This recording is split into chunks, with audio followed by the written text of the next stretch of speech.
एक देश को पावरफुल बनने के लिए सबसे पहले अपने डिफेंस को स्ट्रॉन्ग करना पड़ता है। और जब बात किसी देश के पावर डायनेमिक्स की आती है, इसमें सबसे अहम किरदार होता है न्यूक्लियर वेपन्स का।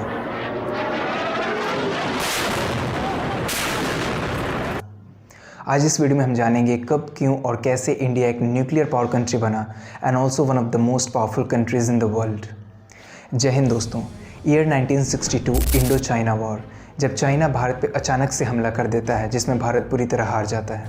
हमारे 4000 से भी ज़्यादा सोल्जर्स शहीद हो जाते हैं।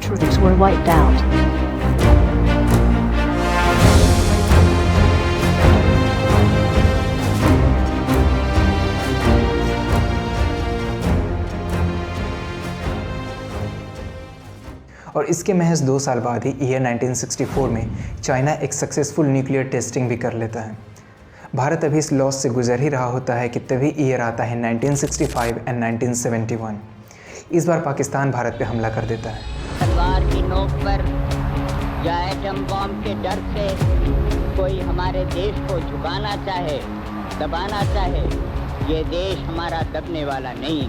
तो एक सरकार के नाते और इसी 1971 के वॉर में British naval fleets Arabian sea से and US navy bay of Bengal से भारत को घेरने लगते हैं। हम 3 तरफ से घिर चुके थे और हमारे पास ना ही एडवांस वेपन्स थे और ना ही ऐसे डिफेंस टेक्नोलॉजी के हम खुद को डिफेंड कर सकें। ऐसे में भारत मदद के लिए यूएसएसआर से गुहार लगाता है। यूएसएसआर की नेवल शिप्स भारत की मदद के लिए रवाना हो जाती हैं। हमारे सपोर्ट में रशिया आ रहा है, ये खबर मिलते ही यूके नेवल फ्लीट्स तो पहली फुर्सत में निकल लेती हैं। और इधर बे ऑफ बंगाल में यूएस नेवी का सामना होता है 20,000 टन की कैपेसिटी वाला 20 फाइटर प्लेन्स के साथ तैनात हमारे आईएनएस विक्रांत से और यूएसएसआर की cruise destroyer and nuclear warhead से। ये सब देख के यूएस नेवी की भी पैंट गीली हो जाती है और वो भी अपना रुख मोड़ लेते हैं। After all this, India realized that if we have to tackle with our border threats, especially these two, Pakistan and China, then we need to have nuclear weapons. और एक न्यूक्लियर वेपन किसी कंट्री को कितना powerful बना सकता है and at the time of war किस level का डिस्ट्रक्शन क्रिएट कर सकता है, ये तो पूरी दुनिया ने देखा जब अमेरिका ने हिरोशिमा और नागासाकी पे एटम बॉम्ब्स गिराए।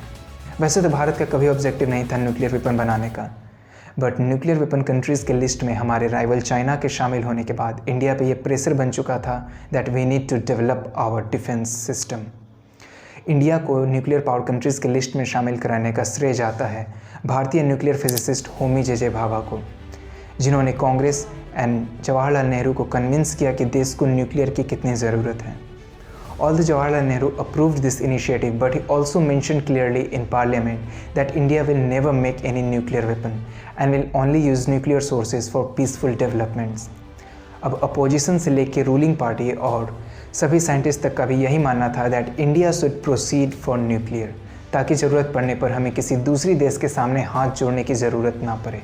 इधर यूके, यूएसए, रशिया, फ्रांस और चाइना ने मिलकर एक ट्रेटी बनाया named Non-Proliferation Treaty (NPT), which aims to stop other countries from developing nuclear weapons. ये खुद तो पावरफुल बन चुके थे बट ये नहीं चाहते थे कि कोई दूसरा देश इस ताकत का मालिक बने so that they can easily dominate the world. But India के लिए इस ट्रीटी की उतनी ही वैल्यू थी जितनी कि एक बेरोजगार की इस देश में। Later in 1972, Indira Gandhi approved BARC to make nuclear weapons. Despite of facing major hindrance of poverty, India stepped forward on its way to become a powerful country. BARC and DRDO started working together, forming 2 teams.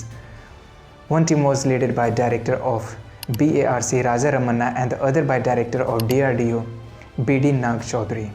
PK Iyengar and Rajgopal Chidambaram are 2 important names involved in this mission. इस mission को बहुत ही confidential रखा गया था, इतना कि हमारे defence minister और हमारे होम मिनिस्टर को भी इस प्रोजेक्ट की भनक नहीं लगी। अलॉन्ग विद टाइम जैसे जैसे हम इस प्रोजेक्ट में आगे बढ़ते गए, हमारे साइंटिस्ट को बहुत सारे चैलेंजेस फेस करने पड़े regarding arrangement of plutonium and in making of neutron initiator. Any how with their great efforts हमने टेक्नोलॉजी डिमॉन्स्ट्रेटेड डेवलप कर लिया और अब वक्त था इसकी टेस्टिंग का।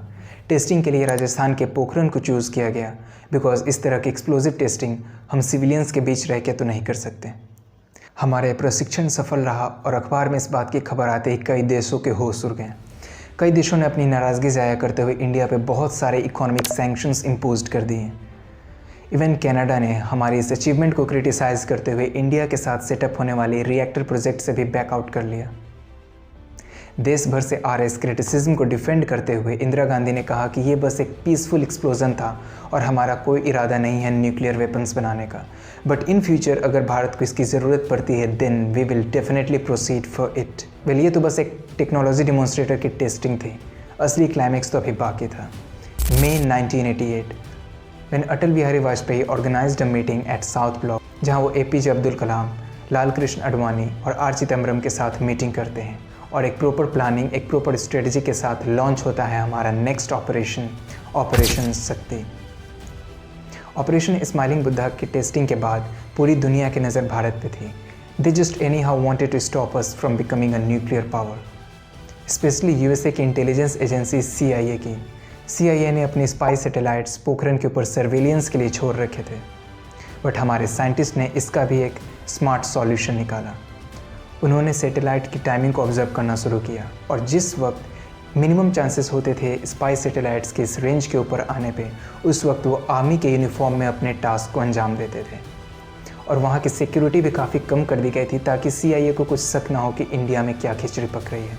और हमारे सभी साइंटिस्ट की कोऑपरेशन और इंटेलिजेंस की वजह से हमने न्यूक्लियर वेपन बना लिया और उसकी सक्सेसफुल टेस्टिंग भी कर ली और ये सब करके हमने इतिहास रच दिया और पूरी दुनिया को दिखा दिया that what India is capable of.